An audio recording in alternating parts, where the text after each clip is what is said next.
Rumpelstiltskin always says that magic comes with a price. But for this price, you can get a nice piece of jewelry.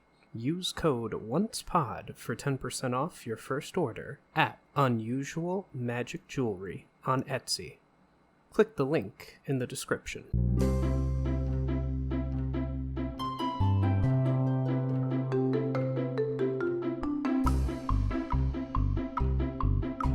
Hello, and welcome to the Once Again podcast. We are your hosts, Ashley and Jason. Today's episode is a bonus episode covering the Once Upon a Time novel, Regina Rising. I personally haven't read this novel, but Ashley has. Ashley has also taken the time to do chapter summaries on our Patreon. If you'd like to check it out, subscribe to our Patreon at patreon.com/onceagainpod. So without further delay, Ashley, take it away! Well, thanks. So this is Once Upon a Time, Regina Rising. It is the third Once Upon a Time book. And like Red's Untold Tale, it is a YA novel written by Wendy Toliver. Unlike Red's Untold Tale, which is kind of has nothing as important to do with the TV show, this one does have implications for the TV show and kind of fills in some things that explain a lot going on in even the first season, which I liked a lot. Regina is 16 at the beginning in this book, and it basically follows her as she gets ready to go to a ball at King Leopold and Queen Ava's castle. So Queen Ava is still alive. Snow's mother is still alive in this book. So it starts out by Regina meeting a new friend called Claire, who her mother has brought back home from the ports because she is the niece of their neighbor. And she just decided, I'm going to bring this niece home to be friends with Regina because my daughter needs a friend, which isn't suspicious at all. No, not at all. All my notes at the beginning are, so Claire's totally just a pawn here. Okay. Yeah, spying for Cora. Yeah. And basically a lot of the book is what Claire and Regina are getting up to. And one of the first interesting things that happens is early on in the book, they're in the orchard that Regina's parents have. And it's not the time of year where apples should be growing, but there is a very bright, shiny red apple hanging from the branches that Claire helps Regina fetch. And she wants to give it to her art teacher, who she has a little bit of a thing for, which we're just proving that Regina likes men that are not in her standing, and she knows her parents are going to hate it, particularly Cora. Yeah.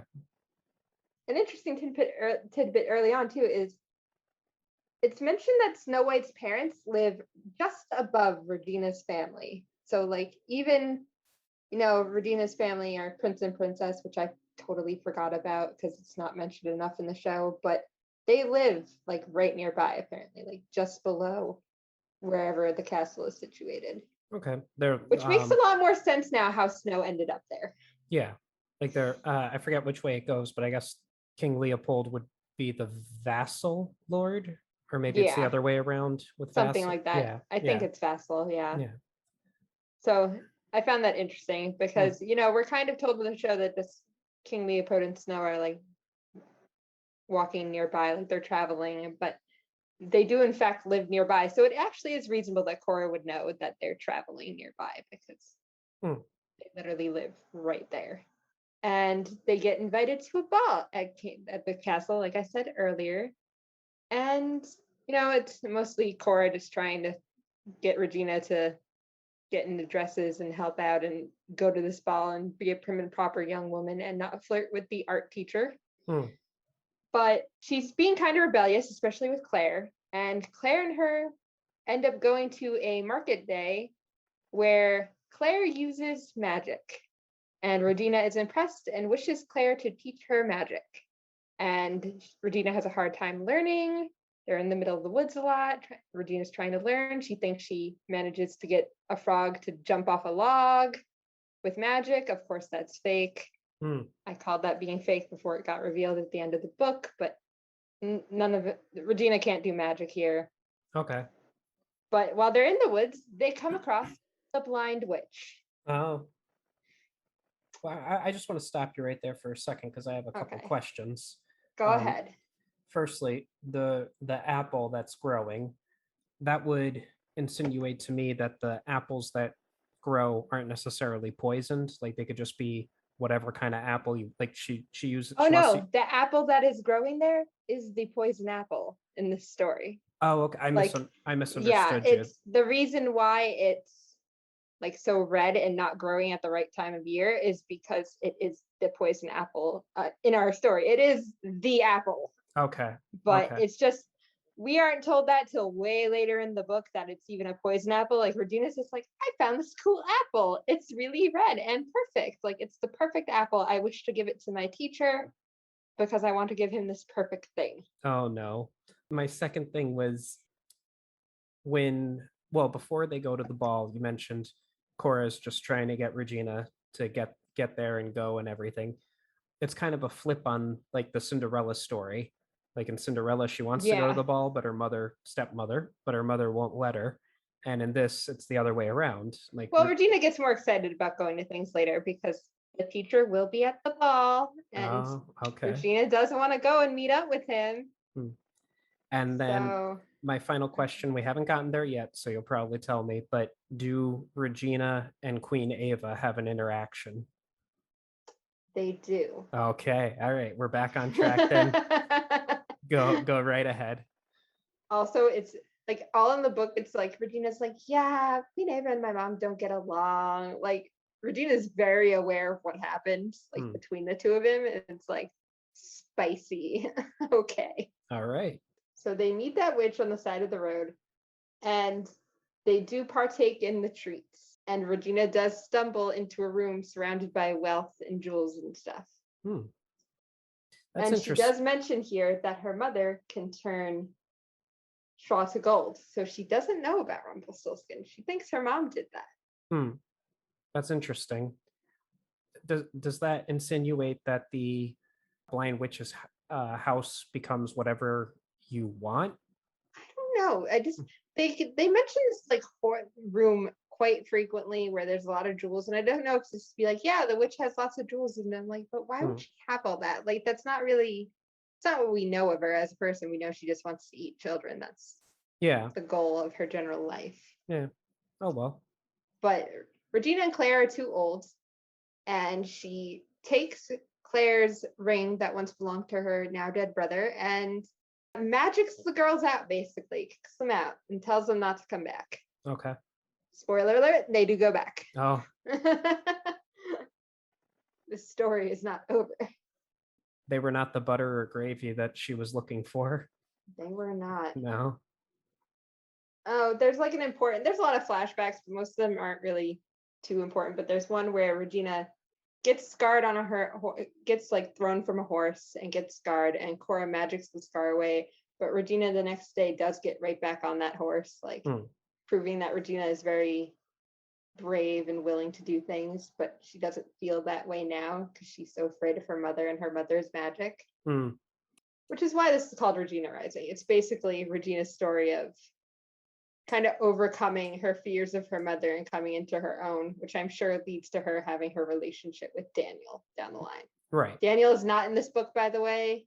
He's not in the picture yet. No, I wonder, I guess Regina was probably about 18 or 20 in the episode, The Stable Boy. Yeah, probably. Yeah. So, yeah, there's time. Also interesting, there's a point where Regina does have like a full-on nightmare about Jasper, who is her art teacher, taking a bite out of the apple and like somebody dying and things turning black. Don't know what that means because she still doesn't know it's a poison apple at that time. It's the kind of weird nightmare for her to have about this apple. Maybe she has prophetic dreams or whatever. Like maybe. Yeah. I mean, there is magic everywhere in this world, so that's totally possible. Yeah. So does Claire actually do magic, or that's also fake? Well, we'll get into it. It's Cora doing the magic. It has something to do with Claire, but again, that's like a tight reveal at the end. Like, we're going to tell you that everything was lies. This whole book, pretty much. Also, given the fact that I don't remember a Claire character from the show, I have a feeling things do not work out well for Claire. We'll get there. Just wait. This book gets really odd. Okay. So Cora at one point does catch Regina getting a little too close with the art teacher. He's helping her do brushstrokes, touching her arm. Oh no. Cora's like, how could you? I'm trying to get you with a prince or a king. Why does Cora even allow these men around? You know what I mean? Like, why doesn't she have like, I don't understand. Yeah, or why doesn't she have their hearts? Like, she can do that. Yeah, or even just have all female like art teachers and stable girls and stuff, like, because she's putting her daughter in scenarios that teenage girls are going to fall for. Like, he's the artsy guy, of course she's gonna, she probably has lessons with him every day. I'm sure he's handsome and everything. She's gonna fall for him. So a little bit before the ball, we learned that the ball is because it's the end of the Ogre Wars. We're celebrating. Which Ogre Wars? Don't know. No, but we're celebrating the end of the Ogre Wars here. And then we're at the ball. And of course, at the ball, Queen Ava greets the family. And things are tense. But Queen Ava remarks that a prince is staying with them and will be keen to meet Regina. His name is Prince Benjamin. Oh, a different prince than we normally know. Accurate. Yeah. Again, somebody who's not necessarily important to the plotline. Yeah. So the thing about Benjamin is he's like a widow twice over already. So he's much older than Regina. She's not interested. And basically her family learns like right before like there's supposed to be an engagement between the two of them that Queen Ava kind of put that seed there, but that Benjamin is actually a prince by marriage, like you were mentioning earlier. So he is not actually a prince in his own right and has no wealth or no standing of his own. Title he just only. has the title. Yeah. Okay. So he's not good enough for Regina. Right. Especially in Cora's eyes. Which, I mean, we can, I could just mention how that ends. Once Regina finds out what goes on with Claire and all that stuff, she gives Benjamin a potion. She gets a potion from her mother, and you think she's going to either use it on herself or use it on Claire, and it's to forget somebody that you once knew so well. Like, forget people. Her mother gives it to Benjamin, and then tells him all about his engaged bride, Claire. Oh, okay. And basically sets Claire up with him, like in a doomed relationship, like, screw you, you lied to me, you weren't actually my friend, here's Benjamin, have fun. Yeah. That's a good way to write off the two characters too. Yeah. And like Cora and Regina kind of washed their hands of that, like, well, that's over. I was kind of expecting both of them to die, but that's a better way of doing it. They just kind of got written off in you're now a couple because Regina said so. So at the ball, Claire and Regina do manage to sneak off a few times, and they do some drinking of some cider, get a little drunk, and they do get attacked by guards at one point and find a secret door that leads to Princess Snow's bedroom. Oh. And they go there and have a conversation with Snow, who doesn't kick them out and whose nanny or whatever has left, so she's alone. And they're telling like bedtime stories, and Snow actually mentions that the blind witch is supposedly eats children, and they're like, no, we met the blind witch, she didn't eat us. Oh no. And Snow was like, you're just playing with me, she's not real, it's just a story. And they're like, no, we actually met her. What? Which we know that this entire show, stories tend to be bound to truth in some way. So right. It's not very surprising that that's actually a thing. I kind of expected them to then take Snow on an adventure to meet the blind witch. No, they do leave her eventually and just cautiously leaves. And if Regina's 16, Snow has to be 6 years old. In this story. She's like, and then we have Regina going to meet Jasper, her art teacher, at a bridge that they agreed to meet on if he wants to talk to her. And he's not there. So Regina leaves. So after all this, Regina does go home after the ball. Everybody goes home, and Regina lays in bed and wishes that she could be much more courageous and powerful than she is. Like more than her mother. And then she remembers the story that Snow told her of the blue fairy. And she goes to Firefly Hill. And the blue fairy does come to her. Okay. And she wishes she could be brave again, like when she fell off the horse and got right back on. The blue fairy gives her a mirror and says that her bravery has always been there.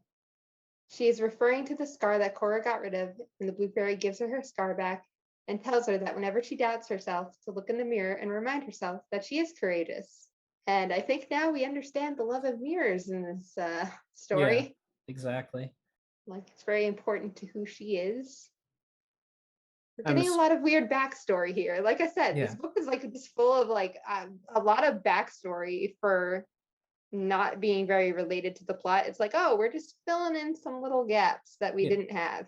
It's interesting too, having this interaction between the blue fairy and Regina so early in Regina's life. We've spoken before about how the blue fairy must have some sort of gift of foresight, and she didn't.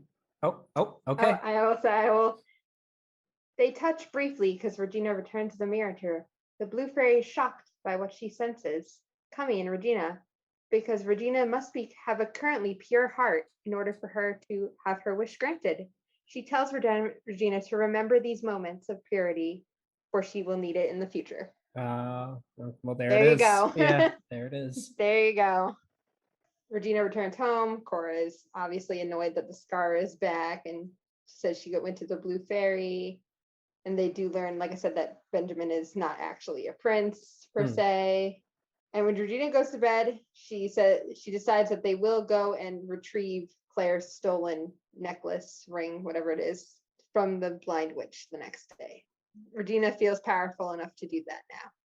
So the next night, she does sneak out, and they go to the woods, and they stop to take a drink. And what do they see? But a shiny red apple bobbing in the water. It's the same apple that Regina gave to Jasper. And she thinks that he must have left it at the bridge where they were to meet, and it fell into the river, and that's why it ended up here. And my thing here is she cares a lot about what Jasper thinks when he has shown her no real affection at any point in these books. All right. And it's actually implied that he likes Claire, so. Oh. Which is also kind of why she does stuff with Benjamin too, but like Jasper and Claire also don't have a lot of interaction, so I don't see how that works either. The girls arrive at the witch's cottage, and Claire does find the necklace she is looking for in the room filled with treasures. Regina, however, goes to the kitchen and sees the cage meant for children and screams when there are bones. She sees the bones of children that have already been eaten. This, of course, wakens the witch. She knows they were there before and accuses them of stealing. They try to outsmart her by trapping her in the cage, where Regina throws the apple at her, and she immediately knows what kind of apple it is and goes, "Where did you get this?" It was both girls trapped. Regina wants Claire to use her magic. Claire won't do it. The witch says that's because she doesn't have magic. And Regina basically manages to talk her way out of having both of them eaten. Okay. She promises to never interfere with what the witch is doing to children and to give her the apple. She tells Regina it is a poison apple and wonders who the apple was for. And my whole thing here is I'm like, was the apple meant for Regina? Like, no, I couldn't imagine so. No, it's not. But like, my first thought was like, but Regina saw it in the orchard. Like, obviously her mother left it there. And my first thought was like, was her mother going with some ridiculous plan? Like, I'm going to put my daughter under spell and wait for her true love to like kiss her. Oh. Or something, like, because. Well, possibly, but I don't think Cora is interested in Regina having true love. Something tells me that. Yeah. So they make the deal, and Claire gets the necklace back as well. And the witch says she will cast a spell so that neither of them can ever enter this house again. And now we know why Regina could not go in the house in the television show, and why the witch had the apple, and why Regina knew it was there, and how to get it, and where it was. Yeah. Filling in all those gaps. Yeah. Very nice. Like I said, it's a good book for filling in a lot of the empty spaces. Like, I didn't need this information, but I quite enjoy having it. So after this, the next day, basically Regina realizes that Claire doesn't have magic, and that Claire was just a pawn of Cora's. And Claire says, no, we're still friends. Like, I consider you a friend. Like, yeah, sure. But she also tells Regina that Cora took her heart. Oh, okay. And this is the first time Regina is hearing that her mother can do that. The next day, Regina does go to Cora and basically say, I want you to give the heart back. Like, you do that and I will do anything you ever want me to do. I will be the most unbothered. I will do anything to make your dreams come true. If you give her her heart back and you give me this potion, basically, to like ruin this girl's life. Well, she has given her back her heart at least. Yeah.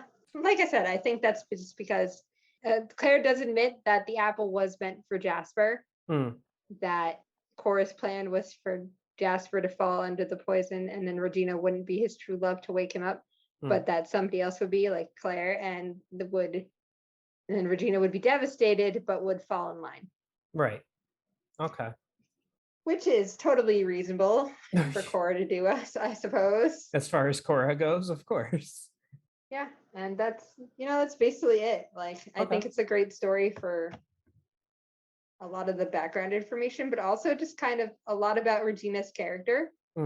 Like, we do get that, like, yeah, she was a really good person with a pure heart. Like, she was good, and her mother basically tricked her into not being that way, because at the end of the day, she had Claire, and then she couldn't trust her only friend, right, simply because her mother had stepped in. So what ends up happening to the art teacher? I don't even know. He just goes away, I assume. Okay. We don't get an update on him. He just like disappeared. All right. I'm assuming Cora killed him too. Yeah, obviously. Let's be honest. Yeah. So Regina gets Claire back her heart, and then gives both her and, what was his name, the other prince? Benjamin. No, just gives Benjamin the thing. So Claire knows, but Regina like writes her a note that's like, you will be marrying Benjamin on this date. Have fun, basically. Like, okay, interesting. Well, it is nice to fill in those gaps and get these, background characters that don't show up in the show, but if they ever wanted to bring it back for some reason, they could use these characters. I do like this better than the Reds book. Like I said, I think Reds was trying to do something similar, but I don't think it actually filled anything in. I think it was more like none of this is really related to anything that goes on in the show. Like, this book was very heavily lore based and very involved in what the show. This book was already also written in like 2017 though, so like a lot more of the show was out. Okay. By the time this was written. We have in our Disney movie series, we've been giving them ratings. Do you want to rate this book, or? For this, I'll just do it out of 5. I would give this like a 4 out of 5. Like, I would definitely recommend reading it, especially if you're a Once fan and want the background info. If you don't want to read it, you can go to our Patreon and read my summaries. I mean, there's a lot more that I kind of, I don't want to give away everything. I mean, right. You get a note to all the boring stuff, but for as much as this gives all the plot basically and all the background info that's interesting for us doing podcasts. Yeah, I agree. You want to read it and see for yourself, go ahead, read it with me. Check out our Patreon to do that. Very good. Well, the next book that we'll be covering is one of the comics. I have them. I haven't read them yet. I have to take the time to do that, and I have to organize where I think they best fit in, because there's a couple different ones, and I'm not entirely certain where they best fit in. But is there anything else you'd like to say about this book, or? No, and there's one other book that I will be reading, but it's the Henry and Violet book. So I will not be reading that for a long time to come, because there is no reason for me to jump into that. Yeah, that's not until season 5. That's season 5? Yeah. So it's unrelated to anything we'll be talking about anytime soon. Yeah. All right. Well, we have that to look forward to as well. This has been a special bonus episode of the Once Again podcast. Any questions, comments, or critiques can be addressed to our email, onceagainpod@gmail.com, or on Twitter or Instagram, onceagainpod. If you'd like to contribute to the podcast, we have several tiers available at patreon.com/onceagainpod. And for the record, anyone who subscribes even at our $1 level or oncer level will be able to read Ashley's chapter summaries. So in conclusion, Thank you and have a wonderful day.